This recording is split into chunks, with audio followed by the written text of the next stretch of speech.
Sveiki.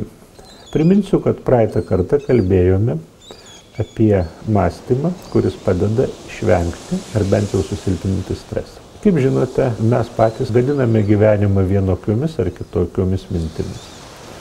Todėl jas suprasti ir valdyti, pozityviau pažvelgti į gyvenimą tikrai naudinga. Pasvarstykime, kaip tai padaryti. Vienas iš paprasčiausių būdų gadinti savo gyvenimą, tai suvokti jį apibendrintai. Nuolat pokalbėje su savimi sakyti visada, niekada ar panašiai. Kai pastebėsite, jog kalbate su savimi tokiu būdu, sakote savo, man visada nesiseka, man niekada nepasiseks, iš karto sustabdykite save, pagalvokite, ar tokie apibendrinimai yra teisingi. Prisiminkite, ką esu sakęs praeitą kartą apie išmintingą patarėją, kuris yra jūsų galvoje. Jisai jums tikrai patars nebendrauti su savim šiuo būdu. Mes dabar kalbamės apie tai, kas psichologijoje vadinama automatinės mintys. Jos lemia ir mūsų vaizdinius. Todėl svarbu atpažinti. Svarbu atpažinti, kokiais būdais dažniausiai su savimi kalbamės. Ar sakome savo, šiandien geriau negu vakar, ar sakome savo, man nepasiseks. Tos apibendrinančių minčių nėra daug. Į daugelį gyvenimo įvykių reaguojame gana vienodai. Siūlyčiau žiūrovui pamėginti vertinti, ką jisai pajus ir pagalvos, jeigu dabar pasakysiu, gyvenimas yra nuostabus.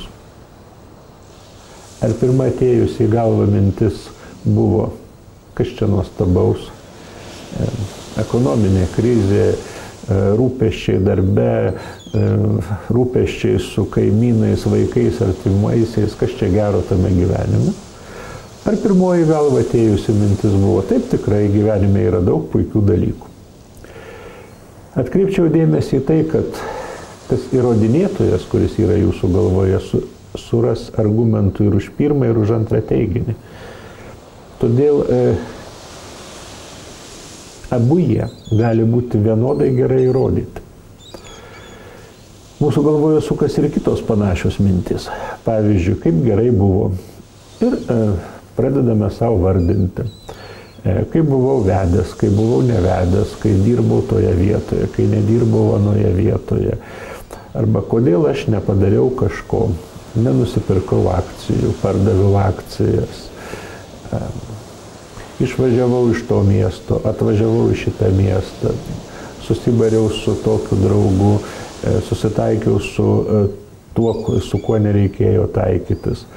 Visais atvejais griaužiame save dėl praeities arba gąsdiname save liūdnais ateities vaizdiniais. Ir tarsi pamirštame, kad gyvenam šiandien.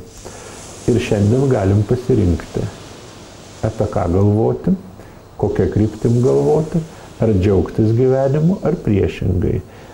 Gąsdinti save baisios ateities vaizdiniais ir priminti savo praeities klaidas. Mūsų valia, mes pasirenkame.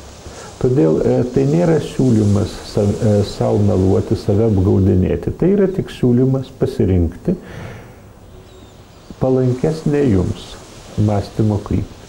Iš pradžių tai yra sunku, bet įgudus, atkreipiant dėmesį jau mano minėtas automatinės mintis, galime savo gyvenimą padaryti šviesesnį.